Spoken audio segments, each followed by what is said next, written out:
마켓나우 2부 시작합니다. 안녕하십니까? 이혜라입니다.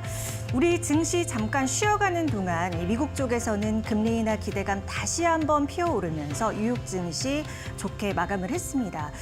이 훈훈한 분위기가 오늘 장에 우리 장에서도 이어지고 있는데요.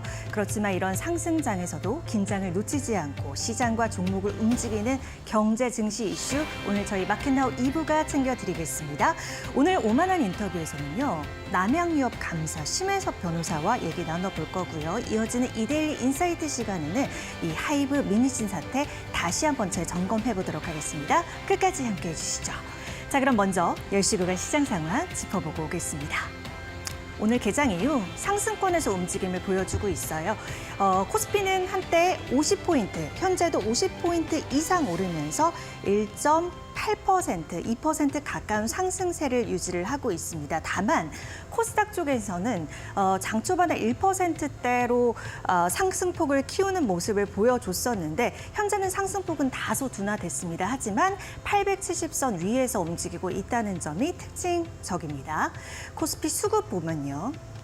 외국인이 6일 연속 이끌어주고 있습니다. 4천억 원 가까운 매수세를 오늘도 보여주고 있고요. 기관도 매수 물량을 장 초반보다 훨씬 확대해 나가고 있는 수순 2일 만에 사자세로 전환이 된 움직임 보여주고 있고요. 4,500억 원대 매수세, 양 주체가 끌어주는 움직임이 포착되고 있습니다. 코스닥 쪽 살펴보도록 할게요. 코스닥 쪽도 외국인과 기관이 함께 들어와 주고 있습니다. 각각 800억 원대, 560억 원대 매수세를 유지하고 있다는 점이 보이고 있습니다. 자, 자세한 종목 얘기는 2분 통해서 들어보도록 할게요. 네, 오늘은 윤정식 바로자산운용 상무와 얘기 나눠보겠습니다. 상무님 안녕하세요. 네, 안녕하세요. 오늘장 특징적인 흐름을 먼저 꼽아주신다면요. 네, 이 금리 인하 기대감에 양시장 반등하는 모습을 보여주고 있습니다. 굉장히 좀 반갑죠. 그러니까 시장이 그동안 뭐 나빴던 건 아닙니다. 5월 달 들어서 4월 30일까지 3일 동안 코스피 시장 반등했고요. 그러면서 2,700 언저리까지 갖다 놨고 5월 달 들어서 이틀 동안 하락했지만 하락폭이 뭐 깊진 않았어요. 그리고 외국인 뭐 금액은 좀 작지만 이틀 동안 매수를 했었고 그런데 좀 불안하죠. 시대 하락이 좀 깊지 않았어도 그래도 이틀 동안 하락했다라는 점, 거래대금도 많이 좀 줄어들었고, 파월 의장의 입에서 물론 인플레이션이라든지 스태그플레이션 이런 부분들 부정적인 부분들까지는 아니었지만 그래도 이 시장 좀 긴장하게 만들 수 있는 그런 순간들이 있었는데 오늘 같은 날 50% 가까운 50포인트 정도 지금 상승을 하고 있는데 2,700을 넘어섰다라는 거가 굉장히 좀 긍정적이죠. 2,700 넘어선 부분들도 있고 그리고 시장을 주도했었던 반도체, 삼성전자, SK 하이닉스 반도체가 올라간다라는 점 그리고 외국인과 기관 양매수가 들어왔다라는 점 거래대금도 지금 장 시작한 지 1시간 정도 지났는데 이 4조 원 정도 됩니다. 코스피 거래대금 굉장히 좀 많은 편이고요. 여러모로 오늘 시장 상당히 좀 편안하게 장 후반까지 즐길 수 있을 것 같고요. 여기서 상승폭을 드라마틱하게 굉장히 많이 늘리기까지는 좀 만만치는 않지만 그래도 어찌됐든 시장은 좀 편안해진 시장의 모습으로 좀 돌아온 그런 날이기 때문에 오늘 같은 경우는 시가총액 상위주들 대부분 올라가고 있고 양시장 다 올라가고 있고요. 그리고 꼭 실적이 굉장히 좋은 종목뿐만이 아니라 그 외의 종목들까지도 좀 올라가고 있기 때문에 시장 참가자들은 오늘 어떤 종목을 살지 팔지 이런 부분들은 고민이 필요하겠지만 그냥 바라보는 부분들에 있어서는 시장을 관망하는 부분에 있어서는 이 좀 편안하게 시장을 좀 바라볼 수 있는 그런 시장이 오늘 펼쳐졌다라고 보시면 되겠습니다. 편안하게 바라볼 수 있는 시장 분위기 펼쳐지고 있다 이렇게 말씀해 주셨는데 반도체 위주로 좀 강하게 움직임을 보이고 있는 것 같습니다. 종목은 어떤 거 봐야 되나요? 네, 좀 전에도 제가 반도체가 가장 주목이 눈에 띈다라는 말씀을 드렸었는데 종목도 삼성전자 사실 오늘 안 볼 수가 없죠. 삼성전자와 SK 하이닉스 장 초반에는 사실은 SK 하이닉스 상승폭이 좀 더 컸습니다. 근데 SK 하이닉스는 상승을 좀 더 크게 만들지는 못하고요.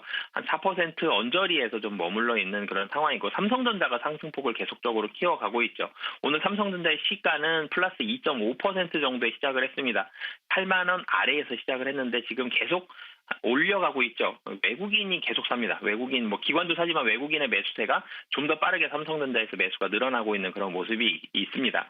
삼성전자가 9만 전자 얘기가 나왔었죠. 3월 말, 4월 초 이때 9만 원 바라보는 그런 얘기들이 나오면서 8만 6천 원 정도까지 갔었다가 하락하면서 7만 5천 원대까지도 하락을 했었습니다. 그러다가 최근 들어 다시 상승을 했고 오늘 다시 8만 원을 넘어서는 그런 모습을 보여줬는데요. 상승에 대한 이유가 좋죠. 좀 전에도 말씀드렸지만 미국 시장이 반등을 했습니다. 물론 이제 배드 뉴스 이즈 굿 뉴스가 된 거죠. 고용 지표가 좋지 않았기 때문에 금리 인하 기대감이 좀 더 늘어났다. 금리 인하 1회에서 2회까지도 바라볼 수 있겠다. 이런 기대감들이 나오면서 미국 시장 반등을 했고 그래서 국내 시장 반등하면 대부분 10중 8구 삼성전자가 같이 올라가죠. 이런 긍정적인 모습이 있고 미국에서 엔비디아도 같이 올라갔습니다. 삼성전자 올라가는 그런 모습이 있고요.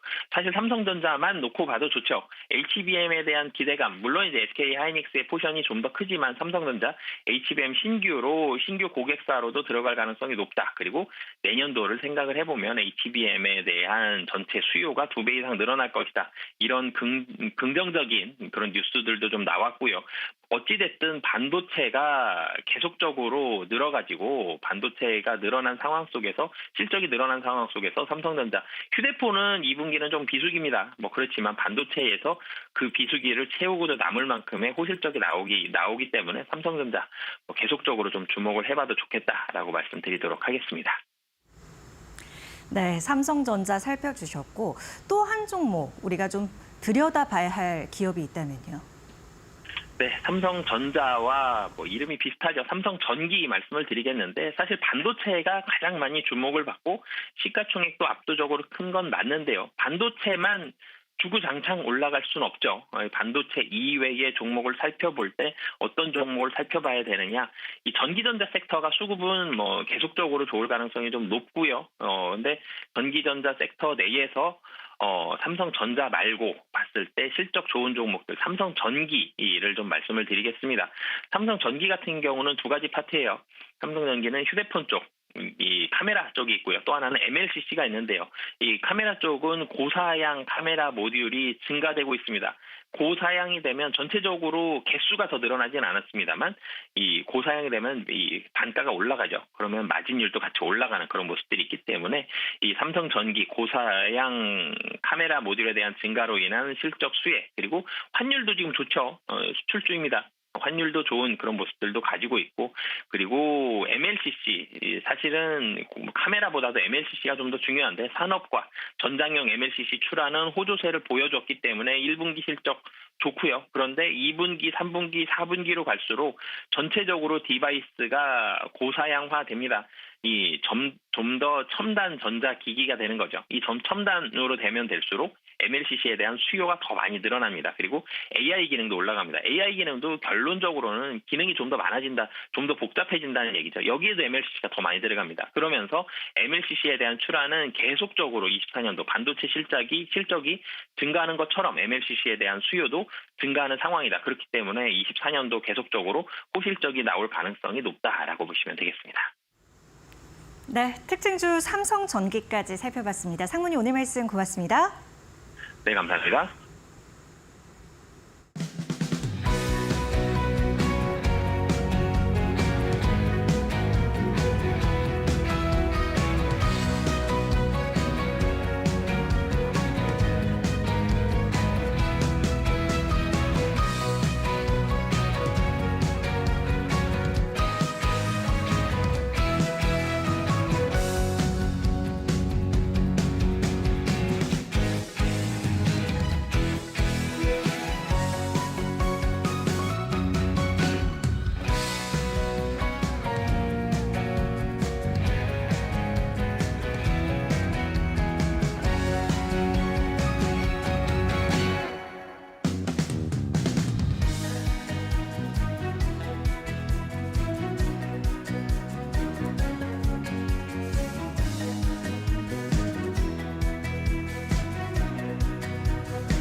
여러분 잘 알고 계시는 남양유업이 60년 오너 경영이 막을 내렸습니다. 이 가운데 남양유업 외부 출신 감사로 주목을 받은 분이 있어요. 행동주의 투자자로 유명한 심혜섭 변호사, 남양유업 감사와 오늘 얘기 나눠보도록 하겠습니다. 안녕하세요. 예, 안녕하세요. 네, 반갑습니다. 변호사님 반갑습니다. 이 시끌시끌 벅적했던 예. 남양유업을 좀 좋게 바꾸겠다. 예. 뭐 이런 목적으로 움직이는 행동주의 펀드 추천으로 네, 감사로 맞습니다. 선임이 되신 거잖아요. 네. 한 1년 정도 되셨죠. 예. 그간 어떠셨습니까? 일단은 남양유업은 오너 중심 기업이잖아요. 예, 제가 투자자로서는 많이 오너 중심 기업을 상대해봤지만은 실제로 내부에서 경험해 본 거는 이제 처음입니다. 예, 뭐 기존 저는 변호사였기 때문에 로펌은 대체로 지배주주가 없잖아요. 오너 중심이 아니고 그런 상황에서 수직적인 오너 중심 경영을 처음 느낄 수 있어서 뭐랄까 감회가 새로웠고 네. 또 오너는 세속적이고 좀 부정확한 표현이고 사실은 이제 지배주주가 있는 기업이다 예. 이렇게 말씀하면 되는데요. 그 홍원식 전 회장이 사실상 4월 초에 물러났던 이제 홍원식 전 회장이 지배주주였죠. 네. 그런 이제 기업 문화를 느낄 수가 있었어요. 특히 홍원식 회장은 예를 들어 법정에서 남양유업을 이제 가업이다. 우리 뭐 실제로 우리 패밀리 기업이다라는 표현을 쓰기도 했고 또 일반 실질적으로 행동하는 것도 일반 주주에게 이제 평등하게 돌아가는 뭐 배당금은 아주 소액으로 유지를 하고 반대로 뭐 퇴직금 같은 경우는 일반 뭐 근로자에 비해서 7배나 많은 그런 퇴직금을 많이 받아가는 등 여러 가지 이제 기업을 이제 자기 것처럼 사용하는 이런 그러니까 일들이 발생했죠. 말이 좋아 가업이지 내 거다 이거였잖아요. 예, 그렇죠. 그것을 이제 뒤흔드시는 예, 영향을 주신 거잖아요. 예, 그게 굉장히 좀 뭐랄까 벽에 부딪히는 일들이 많았죠. 예, 제 한계도 많이 느꼈고. 네. 그래도 어쨌건 간에 뭐 소송이라도 해야 되겠다, 뭐라도 해야 되겠다 하는 생각에 뭐 예를 들어서 보수 관련해서는 문제가 있으니까 이거는 좀 보수 결의는 취소를 해주십시오라는 소송을 제기하기도 했고요. 네. 곧 판결을 앞두고 있습니다. 다만 이제 좋은 거는 이제는 뭐 홍원식 전 회장이 물러나고 PF가 새로운 이제 경영진들을 다 선임을 해서 회사를 운영하고 있고 특히 PF는 보통은 또 투자자에게 수익을 줘야 되는 주체이기 때문에 일반 비지배주주들과도 대체로 이해관계가 일치합니다. 그래서 좋은 거버넌스로 평가를 받고 있고 또 회사도 상당히 이제 긍정적으로 바뀌고 있어서 그런 걸 보는 또 즐거움도 있습니다. 네. 변호사님이 감사 위치에서 할 일은 아닌 것 같긴 한데 남양유업 사면 바뀌나요? 그런 움직임들이 조금. 그건 사실 잘 모르겠습니다. 그래요? 아직까지. 뭔가 어쨌든 이미지 쇄신을 위해서 네. 여러한 노력들을 고려 중인 것으로 알아서 예, 그렇죠. 당연히 그렇게 하고 있습니다. 변호사님께서 그 행동주의 투자자, 가치 투자자 이렇게 유명세를 떨치셨어요. 예, 감사합니다. 어떤 그러한 이유가 예. 있으실 것 같아요. 이렇게 고수해온 방식이 하신 이유가 있다면요. 예. 일반적으로 가치 투자자들 그냥 가치 투자라는 게 내재 가치에 비해서 이제 주가가 과도하게 저평가되어 있다. 싼 기업을 찾아서 그런 저평가된 기업을 찾아서 투자를 했다가 나중에 제 가치 돌아오면 이제 판다. 이게 기본적인 개념이잖아요. 그 가치 투자가 굉장히 여러 종류가 있긴 하지만 일반적인 뭐 주류적이고 그냥 가장 수동적이고 가장 비중이 높은 가치 투자자는 일단 기본적인 개념은 그건데요. 그걸 도달하는 경로가 여러 가지가 있습니다. 근데 실질적으로는 그냥 단순히 이제 주가가 아래 위로 오르락내리락 거려서 어느 순간 자기가 생각하는 내재 가치에 맞춰질 수도 있죠. 사실 그냥 시장의 평가가 바뀌거나 아니면 그냥 무슨 뭐 테마가 있다든지 아니면은 뭐 어떤 투기적인 이유가 있다든지 해서 그게 맞춰질 수도 있죠. 하지만 그거는 이제 굉장히 뭐 우연적인 일이고 보통은 이제 그 가치가 실제 내재 가치가 주주에게 어떤 방식으로든 투영이 됩니다. 뭐 환원이 된다든지 뭐 배당 특히 배당이나 뭐 자사주 매입으로 환원이 돼서 네. 투영이 되는데요. 그 기능이 우리나라에 잘 작동을 안 해요. 그러다 보니 이걸 좀 어떻게든 해결을 해야 되겠다. 특히 미국이나 다른 나라는 뭐 특히 그런 내재 가치가 주가에 반영되는 일이 비교적 잦은데 네. 우리나라 같으면 뭐 그냥 계속 뭐 PBR 0.5, 0.6, 0.7에 투자했다가 언젠가 일이 되겠지 혹은 뭐 그 이상이 되겠지라고 투자를 네. 했다가 오히려 더 낮아지기도 하니까요. 이런 문제를 좀 실감을 하고 저도 어떻게든 가치 투자자로서 좀 기여를 해보고 싶기도 하고 또 저도 돈을 벌고 싶기도 하고 그래서 네. 그렇게 투자를 했습니다. 예. 그러니까 지금 말씀해 주신 거 보면 뭐 미국이나 여타 국가와 달리 우리나라 같은 경우에는 지배주주와 비지배주주의 이해관계가 일치하지 않는 어떻게 보면 구악 같은 이런 구조 속에서 이것을 좀 근본적으로 개선하겠다라는 노력을 네. 해오신 걸로 저는 보이는데 네. 사실 이 행동주의 펀드 하면 사실은 막 기업 사냥꾼이다. 네. 주가만 올려놓고 막 팔아치우고 예. 이런 인식이 예. 좀 컸습니다. 그런데 예. 최근 들어서는 그래도 나의 목소리를 내는데 이쪽에서도 역할을 해주는 것 같다. 예. 약간 긍정적으로 예. 이렇게 바뀌는 이런 분위기가 변화가 감지가 되시나요? 어떠세요? 일단은 사실 저도 뭐 개인적으로 뭐 일반 주주들 상대로 뭐 제가 위임장도 거들어 다 다녀보고 다 했습니다만은 일반 주주들은 많이들 응원하세요. 다만 이제 문제는 기업 측 혹은 뭐 아니면은 뭐 언론이나 아니면 이게 법조계나 이런 측에서 이제 생각하는 건데 사실은 이 점점 이제 행동주의가 네. 널리 퍼지고 그게 사회적으로 수용되는 단계에 들어와 있습니다. 예를 들어서 올해 같으면은 태광산업 같은 데서는 이제 트러스톤 자산운용이 주재하는 후보 3명을 전부 다 회사에서 기업에서 네. 수용을 해서 이사로 선임되는 일이 있었죠. 이런 일들이 사실은 굉장히 드문 일이에요. 뭐 예를 들어서 또 VIP 자산운용에 투자한 뭐 아세아나 풍산홀딩스 이런 곳은 네. 뭐 그 조언을 잘 받아들여서 지금도 자사주 매입과 소각을 반복해서 계속 하고 있고요. 그 외에도 보면은 어느 정도 행동주의자들이 100을 얘기하면은 적어도 뭐 20이나 30, 많게는 50, 60까지도 어느 정도는 수용을 하고 아예 오히려 무시하는 경우는 드물고 그걸 좀 받아들이고 또 그냥 잘 그걸 좀 갈등을 해결해 나가자. 또 그게 우리나라가 나갈 길이다라고 생각하는 뭐 어떤 사회적 공감대가 자꾸 형성되고 있는 것 같습니다. 긍정적인 분위기가 펼쳐지고 있는 것 같아서 그건 일단 반가운 소식인 것 같습니다.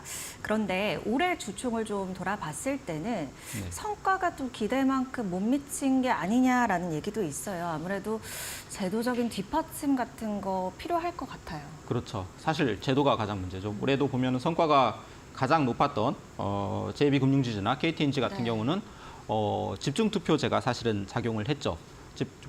사실 우리나라가 원래는 상법상으로는 집중투표제가 원칙이긴 한데 많은 경우 정관에서 배제를 하고 있습니다.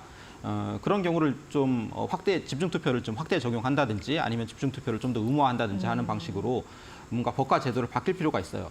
특히 우리나라 대부분 지배주주가 있고 해서 그런 것들을 행동주의자가 어떤 목소리를 내고 어떤 의결권을 행사해서 기업에 영향력을 끼치기가 굉장히 사실 어려운 네. 구조입니다.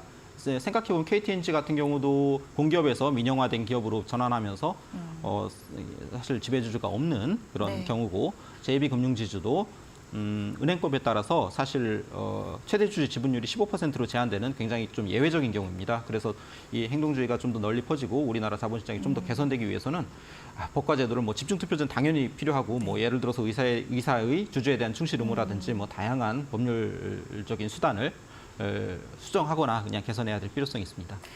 그 집중투표제를 좀 더 우리 시청자분들 이해를 돕기 위해서 설명을 드리자면, 그러니까 이사를 선임할 때 한 주당 의결권을 하나를 주는 게 아니라 의사 이제 선임 명수에 따라서 이제 의결권을 주는 거잖아요. 그러니까 네. 예를 들어서 만약에 3명을 한다 하면 한 주당 3개가 주어지는 겁니다. 그렇다면 내가 찬성을 하거나 반대하는데 몰아줄 수 있어요. 나머지 2명 같은 경우에는 그냥 투표권을 포기를 하고 이쪽에 이제 몰 수 있고 맞습니다. 이러한 것을 하는 거기 때문에 나의 의사를 적극적으로 좀 표명을 할 수 있다. 이런 부분에서 이제 집중투표제가 반드시 선결돼야 된다라고 이야기를 해주시는 거고, 이사의 충실 의무 같은 경우에는 우리가 이 매주 화요일 이 시간에 잘 다뤘었습니다. 그러니까 이사가 회사에 대한 것뿐만이 아니라 이제 주주에 대한 네, 일반 주주에 주주에 대한. 대해서도 충실해야 된다라는 이제 상법 개정 같은 것이 선결돼야 된다라고 말씀을 해주신 거고요. 제가 잠시 말씀을 드렸지만 매주 화요일 이 시간에 이제 한국 기업 거버넌스 예. 포럼에서 예. 어떻게 하면 우리 증시가 레벨업을 하기 위한 것을 해야 되느냐를 얘기를 하고 있어요. 지금 기업 네. 거버넌스 포럼에서 어떤 역할을 하고 계시죠? 뭐 이사로 재직하고 있고 네. 또 언론 홍보나 이런 분야를 좀 담당하고 있습니다. 지난주에 그 밸류업 가이드라인 나왔잖아요. 예. 어떻게 보셨어요? 그게 한숨부터 쉬시네요. 일단은 우리나라가 그 방향으로 나가기로 했고 또 많은 분들이 노력을 해주셨으니까 일단은 그건 참 좋은 일인 것 같습니다. 이 문제에 대해서 문제 의식을 가지고 이걸 해결해야 되겠다라고 네. 시작을 이제 첫 발을 내딛은 거잖아요. 근데 그것에 대해서 막 마냥 비판을 하면 사실 저도 부담스럽기는 한데요.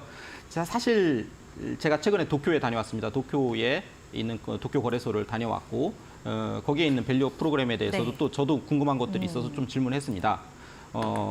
특히 그 인상적인 점이 뭐가 있었냐면 거래소 담당자 분의 말이 만약 거래소의 밸류 기준을 맞추지 못하면 네. 뭐 상장 폐지도 할 수 있다.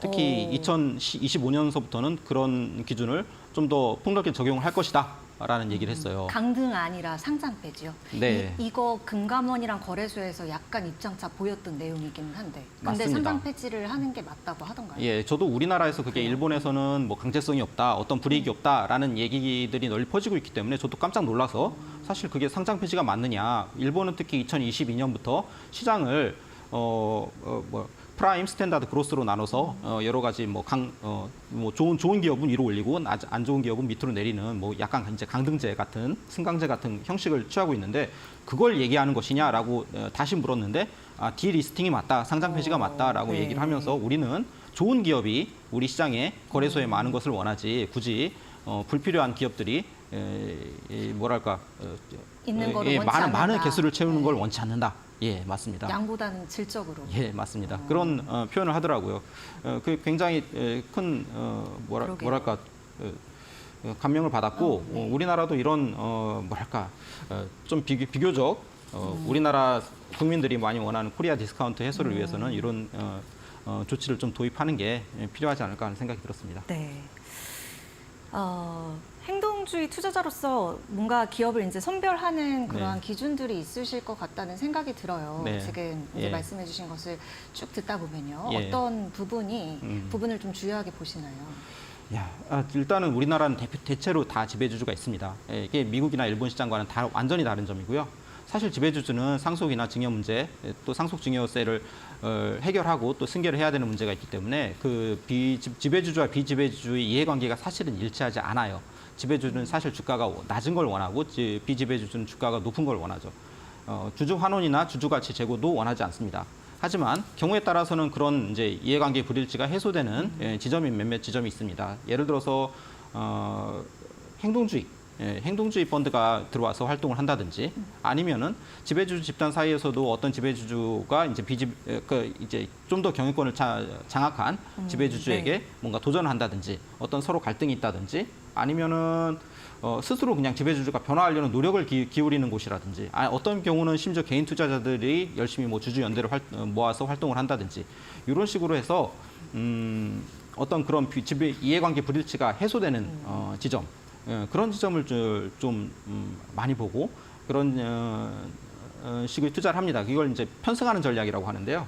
많은 투자자들이 사실 편승하면 뭔가 부정적인 의미가 있을 수도 느낌이 들 수도 있는데 사실 그냥 당연한 전략입니다. 그냥 편승해서 사실 응원도 하고 필요한 경우에 또 행동주의 펀드의 뭐 위임장이라든지 의결권 같은 것들을 좀 도와주기도 하고 하면서 힘을 보태주면은 코리아 디스카운트 해소가 좀 더 빨라지지 않을까 이렇게 생각을 합니다. 그러니까 단순한 가치 투자를 넘어서 뭔가 네. 주주 가치가 더 실현되고 네. 현실화되는 그러한 지점에서 기업들을 좀 보시는 것 같습니다. 맞습니다. 예. 저희가 몇 개 기업 사례를 좀 말씀해 주셨는데 네. 이 상장사 사례로 왜 이게 개선이 돼야 되는지 기업 거버넌스가 네. 이런 부분을 짚어주시면 더 이해가 좋을 것 같아요. 예. 어떤 기업 좀 볼까요? 네, 일단은 기업 거버넌스가 이렇게 좀 최근에 좀 개선될 것으로 예상되거나 좀 개선되고 있는 중인 기업을 이제 생각을 해보면은 예를 들어서 태광산업 같은 경우 아까 잠깐 말씀드렸다시피 주주 제한자 측에서 선정한 이사 후보 3명을 모두 이사회에 수용해서 이사회에 이사로 선임시키는 그런 결정을 하기도 했는데요. 네. 실제로 보면은 뭐 PBR이 0.1대에 불과하고 실질적으로 또 부동산의 뭐 실제 가치나 아니면 감가상각에 낸 뭐 유용자산 가치 같은 것들을 고려하면은 PBR이 0.0뭐에 속할 정도로 굉장히 저평가된 기업입니다. 극단적으로 저평가된 네. 기업이고 물론 이제 이사 후보를 단순히 수용했다 이것만으로 주주 환원이 될 것이다 앞으로 자본이 효율적으로 배치될 것이다 이걸 속단하기는 어렵지만 워낙 저평가 정도가 극심하기에 이런 약간의 변화, 이게 약간의 이제 긍정적인 변화도 좀 비교적 주목해 볼 필요가 있다라고 생각을 하고요. 예. 또 긍정적인 사례로는 예를 들어서 지금 거의 한 1년이 넘게 진행되고 있는데 아세아 같은 경우는 자회사인 아세아 시멘트, 아세아 제시까지 두고 있는 그런 기업인데 네. 이 세 기업 모두 명확히 주주 정책을 발표를 했고 또 그 주주 정책에 따라서 배당도 확대하고 또 자사주 매입과 소각도 반복하고 있습니다. 그래서 뭐 한쪽만 하는 여러 세 기업 중에 하나만 하는 것도 아니고 그룹 전체가 이렇게 한 방향 주주 가치를 좀 제고하고 자본을 효율적으로 배치하는 방향으로 이동을 하고 있으면은 이거는 뭐 긍정적으로 한번 살펴보고 네. 또 기대를 해보는 것도 좋을 것 같습니다. 한편으로 좀 뭐 악화된 사례도 사실 많죠. 그냥 그건 너무나 많아가지고 예. 어떻게 말씀을 드려야 될지 모르겠습니다. 하나 좀 꼽아볼까요? 악화된 사례 네. 중에서는. 워낙 많아서 근데 이제 최근 사례가 이제 떠오르는 게 있다면은 예를 들어서 현대GF홀딩스라는 이제 지주회사가 있죠. 현대GF홀딩스가 최근 현대 홈쇼핑의 공개 매수를 했는데 현대 공개 매수를 통해서 예를 들어 지분을 25%에서 50%까지 높이기로 했습니다. 하지만 현대 홈쇼핑은 대표적으로 시가총액보다 보유하고 있는 현금이 더 많은 기업이에요. 한 2천억인가 3천억인가 더 많을 겁니다. 예. 하지만 게다가 공개 매수 가격도 PBR이 0.4, PBR이 0.4배 정도밖에 되지 않는 이제 저가의 공개 매수를 했어요. 이렇게 저가의 공개 매수를 해서 25% 되는 주주가 50%까지 지분율을 늘린다. 이런 경우는 사실 미국을 제외한 선진국 같은 경우라면 의무 공개 매수 제도가 적용이 돼서 100%까지 주식을 사야 되는 상황입니다. 예. 그리고 사실 미국 같은 경우도 이렇게 저가의 공개 매수를 하게 되면은 이사회가 오히려 방어를 하게 됩니다. 이사회가 이거는 잘못됐다라고 하거나 뭐 이제 지배권 확대 시도를 좀 방어하는 그런 역할을 합니다. 예를 들어서 뭐 보유하고 있는 현금이 많으니까 이런 것들을 그냥 차라리 배당해 버릴 수도 있는 것이고요.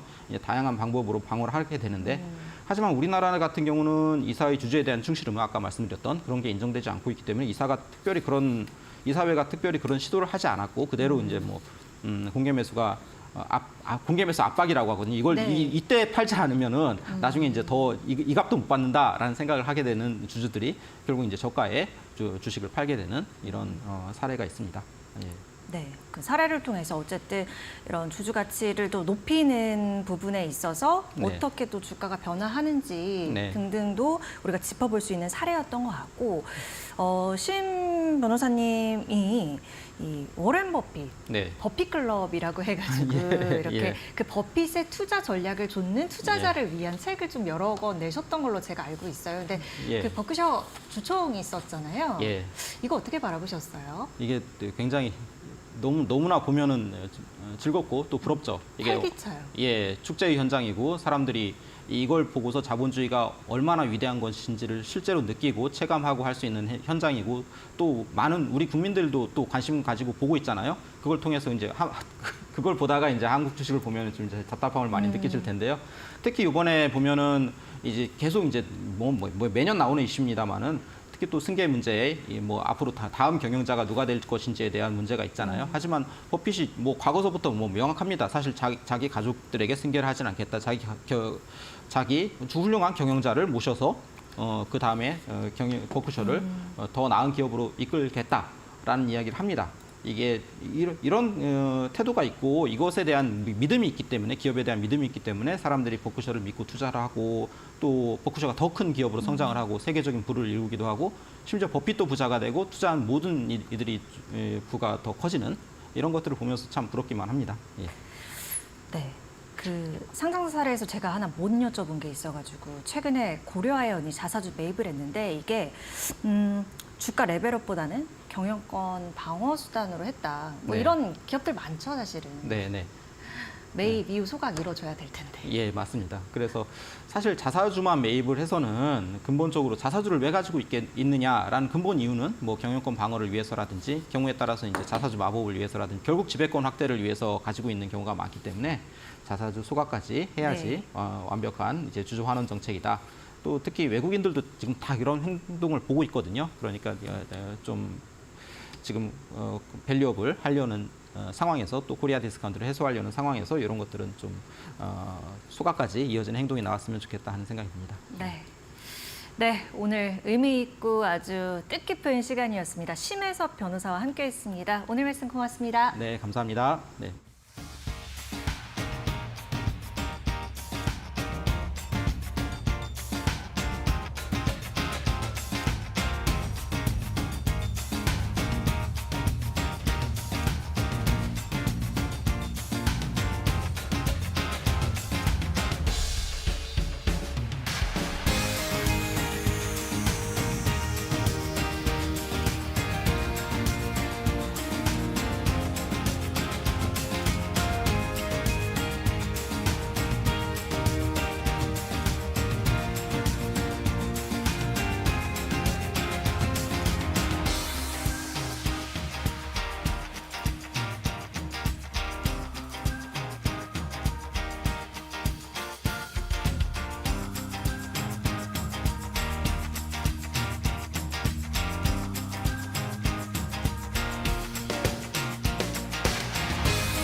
네, 오늘 권솔 마케팅 센터장과 이 시간 꾸려보겠습니다. 안녕하세요. 네, 안녕하세요. 네, 아주 시끌시끌한 이 하이브 사태라고 해야 될지 미니시 사태라고 해야 될지 아주 핫한데 아주 그죠? 핫했습니다. 네, 그간 네. 흐름을 좀 짚어볼까요? 이게 사실은 지난달 22일 날 시작이 됐던 건데 뭐 하이브가 이제 어도어의 경영진, 그러니까 특히 민희진 대표를 중심으로 한 경영진이 경영권을 탈취하려고 했다라고 해서 이제 감사를 시작한다고 이제 전격 공개를 하면서 시작이 됐던 거거든요.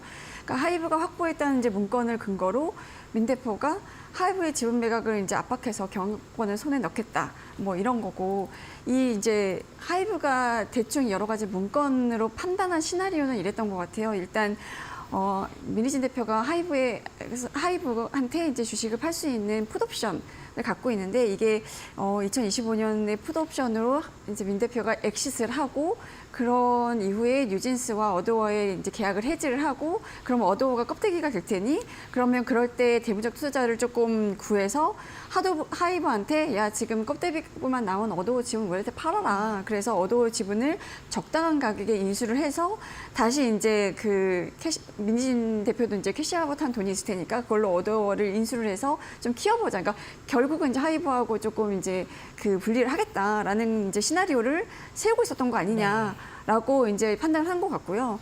이 사실 하이브의 이제 민 대표가 어도어 지분을 매각하도록 압박할 수 있는 방법을 좀 찾아보라고 지시했던 정황들이 이제 곳곳에서 나타났고, 뭐 아티스트와의 전속 계약을 중도 해지하는 방법이라든가 아니면 어도어 대표이사와 하이브 간의 계약을 무효화하는 방법 이런 것들을 좀 거론을 하면서 네.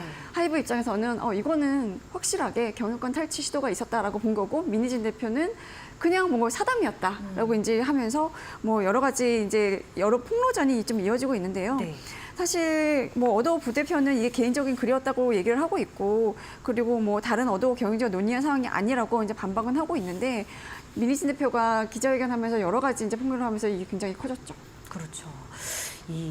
여기서 쟁점이 되는 게 풋옵션 그리고 경업 금지 네. 이 부분인 것 같은데 먼저 풋옵션 이쪽부터 얘기를 해볼까요? 이거 왜 계속 얘기가 나오는 일단 이제 건가요? 어도의 설립 과정부터 우리가 좀 살펴봐야 되는데 어도는 사실 민희진 대표가 대표로 있긴 하지만 처음에 자금은 하이브가 됐어요. 그러니까 민희진 대표는 원래 이제 미술을 전공했던 분이었고 SM 엔터테인먼트에서 뭐 소녀시대라든가 뭐 엑소라든가 뭐 FX 뭐 이런 이제 뭐 그룹들, 걸출한 그 아이돌 그룹들을 성공시킨, 그러니까 브랜딩에 성공한 그래서 능력을 입증해서 이사 자리까지 이제 뭐 굉장히 빠른 속도로 올라갔고 이런 민희진 대표의 능력을 이제 눈여겨본 방시혁 기장이 2019년에 이제 전격적으로 스카웃을 하죠. 그래서 연봉 5억 원의 스카웃을 했고 여기에 이제 브랜드 총괄로 하이브에 온 다음에 민희진 대표 역할은 걸그룹 데뷔였는데 원래는 원래는 이제 하이브의 원래 이름이 빅히트였잖아요. 네. 근데 빅히트의 가장 큰 리스크는 BTS라는 아이돌 그룹 하나밖에 없었다는 거였어요. 의존도가 그때. 그쪽에만 너무 높았다. 그랬죠. 그러니까 네.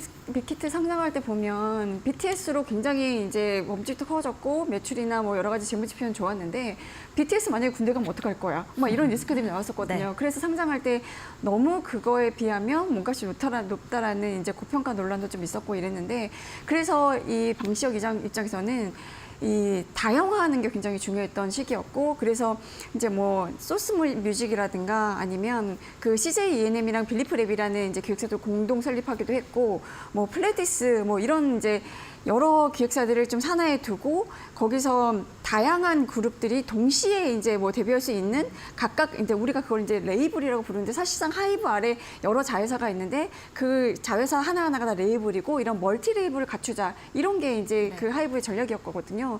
그래서 처음에 민희진 대표는 소스 뮤직에서 여자 아이돌들을 이제 데뷔시키는 작업들을 했었는데 뭐 중간에 좀 이견이 좀 있었다고 해요. 그래서 결국은 소스미디어에서 약간 물적분하는 상태로 어도어를 설립을 했고 그때 이제 하이브가 한 자본금 1억 원을 출자를 했고 그 뒤에 여러 번에 걸쳐서 유상증자를 거쳐가지고 한 161억 원 정도의 이제 자본금으로 어도어가 설립이 됐는데 그 과정에서 이제 뭐 하이브 입장에서도 보면 결국은 하이브가 어도어의 지분 100%를 갖고 있는 건데 하이브 입장에서 보면 민희진 대표가 뭐 유지스를 잘 키워서 성공을 하게 되면 여기에 대한 보상이 또 있어야 되는 거잖아요.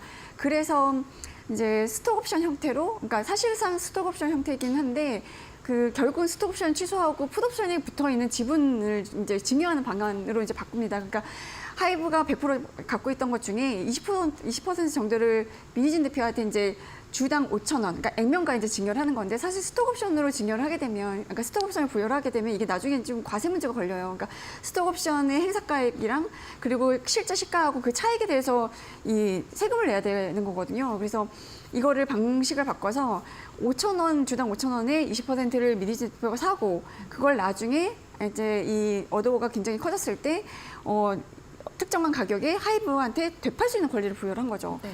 그래서 이 풋옵션 계약을 했을 때 이 여러 가지 조건이 있었는데 풋옵션을 얼마의 가격에 살 수 있다 이런 조건도 있었고 문제는 이 어도어가 이거를 이제 풋옵션을 행사를 할 때 18% 중에 13%에 대해서만 풋옵션을 행사를 할 수 있고 나머지 5%에 대해서는 하이브의 동의 없이 다른 데 팔 수 없다라는 이제 규정을 넣은 거예요. 네. 그리고 또 한 가지가 만약에 어도어 주식이 한 주라도 갖고 있거나 아니면 어도어의 대표이사를 하고 있으면 경업 금지, 그러니까 퇴사 이후에 일정 기간 동안 경쟁업체에서 일할 수 없다라는 금지 조항을 넣어놓은 거죠. 네. 그러니까 사실 하이브 입장에서는 민희진 대표가 뉴진스를 잘 키워가지고 빼가서 다른 이제 뭐 기획사를 설립해서 할 수도 있으니까 약간 어찌 보면 장치를 해놓은 건데 네.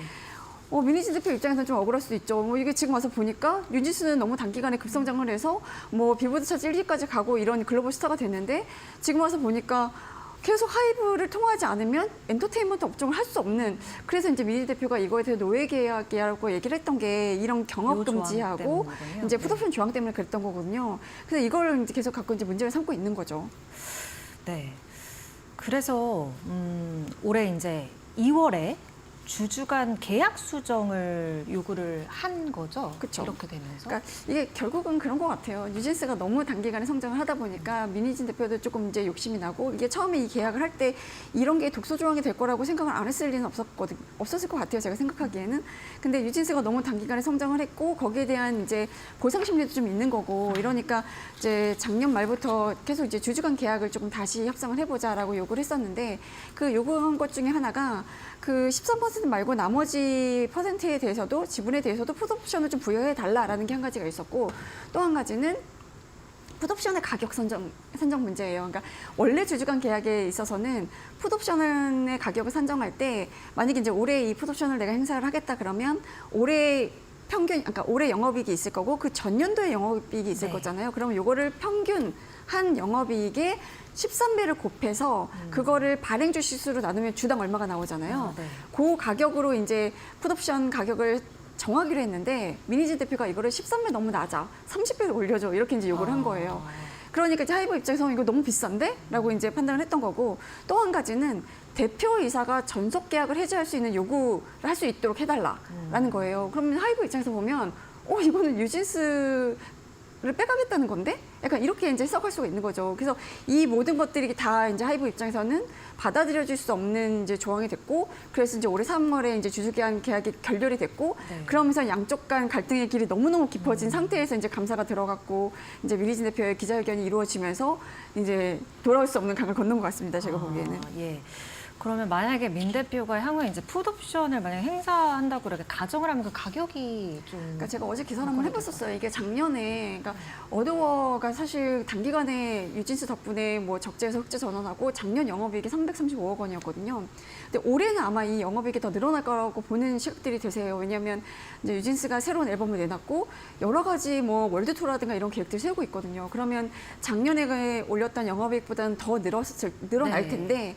그걸 이제 추산하기는 조금 이르니까 작년 영업이익 수준으로 올해도 영업이익을 올린다고 가정을 하면 이거의 13배에다가 이제 뭐 발행주 수가 한 332만 주 정도 됐는데 네.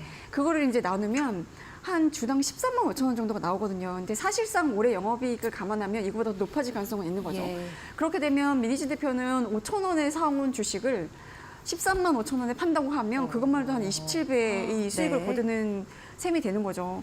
근데 이게 또 한 가지 봐야 될 게 뭐냐면 민희진 대표는 풋옵션을 갖고 있지만 이 주주간 계약을 했을 때 하이브는 콜옵션을 이제 거기다가 넣어놨거든요. 하이브가 주식을 사올 수 있는 권리가 있는 거예요. 근데 이 뭐 이제 풋옵션 같은 경우는 어도어의 가치가 확 높아졌을 때 미니진 대표가 보상을 받을 수 있는 방법인 거고 그러니까 콜옵션 같은 경우는 만약에 뉴진스가 막 이렇게 성공하지 않고 좀 흐지부지 되고 어도어의 가치가 좀 떨어졌다 그러면 하이브 입장에서도 뭔가 약간 이제 대안이 필요하니까 넣어놓은 것 같은데 이 조건 이제 미니진 대표 등이 계약을 위반할 경우 뭐 미니진 대표가 보유하고 있는 주식을 매수할 수 있는 이제 콜옵션 행사할 수 있다라고 되어 있거든요.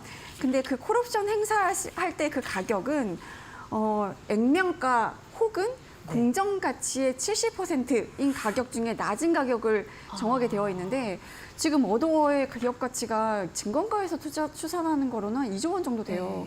그러니까 그거의 공정 가치 70%를 해도 액면가보다 훨씬 높은 가격이거든요. 그러면 둘 중에 낮은 가격으로 하면 이거는 액면가가 될 가능성이 높은데 그럼 민 대표는 5천에 사온 이 풋옵션을 그러니까 5천에 사온 지분을 다시 5천에 팔아야 되는 상황이 생기는 거죠. 그러면 이제 빈털터리로 갈 수밖에 없는 상황인 겁니다. 근데 여기에는 이제 미니진 대표가 계약을 위반했을 경우라는 이제 단서조항이 붙으니까 계약을 위반했다는 거를 하이브 입장에서는 되게 절체절명의 이 이제 미션인 거죠. 이걸 입증해야 되는.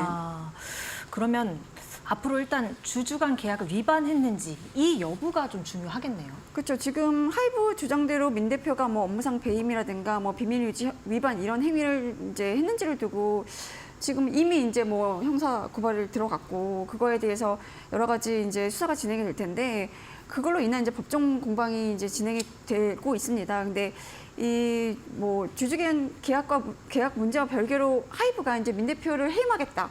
뭐 이래서 이사회 소집을 좀 요구를 했던 건데 이사회 소집은 이제 불발이 됐죠. 왜냐하면 처음에 이 어도어가 설립이 됐을 때 지금 어도어의 이사진은 3명이에요. 민 대표하고 나머지 2분 이렇게 있는데 처음에 이 이사진 구성은 하이브 쪽에서 파견한 분들이 이제 이사회 구성원이 됐었는데 그걸 중간에 이제 미니진 사단이 이제 들어가서 이사회 구성은 지금 완전 이제 민진 사단으로 구성이 되어 있어요. 그래서 이사회 소집 요구를 이사회에서 거절을 했고, 그래서 이사회 소집을 해서 뭐 이제 4월 30일에 이사회를 개최하겠다라는 이제 하이브 계획은 이제 물거품이 됐는데, 그래서 지금 이제 이사회 소집을 해달라고 이제 법정 소송을 진행 중이고, 이제 신문 기일이 이제 열렸었죠. 근데 거기에 참석했던 민희진 대표 측이 어떤 생각인지는 잘 모르겠어요. 이게 지난달 30일에 서울 서부지법에서 열렸거든요. 근데 그러니까 임시주총 소집 허가 신청 신문 기일이었는데 거기서 이제 민희진 측 대변인, 그러니까 변호사가 이달 10일까지 이사회 소집해서 이달 말까지 임시소총 열겠다고 밝혔는데 여기에는 뭔가 약간 생각하고 있는 게 있을 텐데 지금 업계에서는 과연 민희진 대표가 갖고 있는 카드가 뭘까라는 이제 의구심을 좀 갖고 있는 거죠. 왜냐하면 지금 상황에서 뭐 이사회 소집까지는, 그러니까 만약에 법정에서 이사회 소집을 해야 됩니다. 그리고 임시소총을 해야 됩니다라고 결론을 내렸을 경우에 임시소총이 열리잖아요. 그러면 절대적으로 민희진 대표가 불리해요. 왜냐하면 하이브가 지금 80%를 갖고 있고 민희진 대표가 18%를 갖고 있고 나머지 2% 정도가 아마 민희진 대표의 측근들이 이제 갖고 있는 걸 추정이 되고 있는데 지금 80%를 갖고 있는 하이브가 그냥 뭐 대표이사 회의만 의안 선정해가지고 그냥 찬성해버리면 해임될 수밖에 없는 거거든요. 그런 상황에서 임시주총을 열겠다고 했으니까 어떤 카드가 있을 거냐라는 이제 의구심이 좀 있긴 한데 뭐 일각에서는 그 사이에 빠른 속도로 사모펀드 혹은 이제 투자자를 유치를 해서 유상증자를 한 다음에 지분을 확 늘려서 뭐 이런 시나리오도 거론이 되고 있긴 한데 사실상 이거는 이제 여러 가지 절차에 걸리는 시간상 가능하지 않은 시나리오인 것 같습니다. 결국에 이 싸움 누구의 승리로 끝날 것인가, 결론이 어떻게 될까, 이게 제일 사실은 궁금한 부분인데 저희가 시간 관계상 좀 짧게 들어볼까요, 센터장님? 일단 사실은 여론은 민희진 대표의 기자회견 이후 민희진 대표를 많이 기운 것 같긴 해요. 이게 누가 올려야의 문제라기보다는 그냥 이제 그동안의 그러니까 사실 어도어는 하이브의 입장에서 보면 을이고 좀 이제 뭐 좀 열세고 약자고 막 이런 이제 위치에 있는 거잖아요. 그런 상황에서 기자회견 보신 분은 알겠지만 굉장히 거칠게 아주 하고 싶은 말 다 하고 뭐 비속어가 많이 나오긴 했지만 그거에 이제 쾌감을 느끼고 희열을 느낀 사람들이 꽤 많았다고 하거든요. 그러니까 이거를 영국 파이낸셜 타임스가 최근에 이 사건을 가부장적인 뭐 직장과 싸우는 젊은 여성이라는 구도로 받아들이고 있다라고 보도하기도 했었는데, 근데 여론과는 별개로 아까 말씀드린 것처럼 굉장히 지난한 법정 싸움이 될 거고 여기서 만약에 민희진 대표가 해임될 가능성은 저는 제가 보기 높다고 봐요. 근데 해임이 돼도 그 이후에 민희진 대표가 소송을 제기할 수 있거든요. 특별한 이유 없이 대표이사를 해임한 거에 대한 소송을 제기했을 때 그게 정당하냐라는 이제 법정 싸움을 해야 될 텐데 이게 뭐 정당한 이유라고 할 거는 이거는 뭐 법령 정관을 위배를 했느냐 아니면 직무에 대해서 이 민희 대표가 감당하기 곤란한 상황인 거냐 아니면 경영 능력이 없냐 이 세 가지가 이제 충족이 돼야 되는데 이걸 충족했다라고 이제 입증하기는 또 쉽지 않은 상황이라서 굉장히 지난한 싸움이 될 것 같습니다. 네. 네, 오늘 하이브 이슈까지 권순 센터장과 짚어봤습니다. 오늘 말씀 고맙습니다. 네, 감사합니다.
올 들어 우리 시장에서 외국인이 18조 원을 사들였습니다. 강달러 등 통상 외국인 수급을 얼어붙게 만드는 변수에도 불구하고 이 반가운 바이코리아는 이어진 거죠. 다만 이 상황 지속성을 갖기 위해서는 여전히 기업 밸류업이란 키워드가 주요할 겁니다. 상장사들은 이달 중 확정될 밸류업 계획, 이 가이드라인에 따라서 매해 기업 밸류업 계획을 공시를 해야 되는데요. 핵심은 세제 지원 방안이었는데 관련 2차 세미나에선 이전과 비교해서 진전된 내용을 담아내지 못해서 말 그대로 김이 쏙 빠졌습니다. 새로운 공시제도 도입에 기업들은 또 다른 부담을 안았죠. 서프라이즈 수준의 내용이 아니더라도 유인책을 섬세히 설계해 줄 필요가 있는 것입니다. 예를 들어서 유가증권 시장에 속한 기업보다 상대적으로 이런 자원이 부족한 코스닥 업계가 주주 환원에 더 어렵다라는 현실을 고려한 내용이 담긴다면 시장은 더 반가워하고 반응할 겁니다. 청량감 느껴지는 확정안을 기대하겠습니다. 앵커나우였습니다. 네, 오늘 마켓나우 1시간 동안 함께 하셨습니다. 48분 정도 지나가고 있네요. 비 오고 흐린 하루가 지속이 될 것 같은데 이런 상승장에서도 긴장 놓치지 않고 시장을 이길 수 있는 투자 전략 오늘도 저희 이데일리 TV가 챙겨드리겠습니다. 저는 내일 이 시간에 인사드리겠습니다. 함께해 주신 여러분 고맙습니다.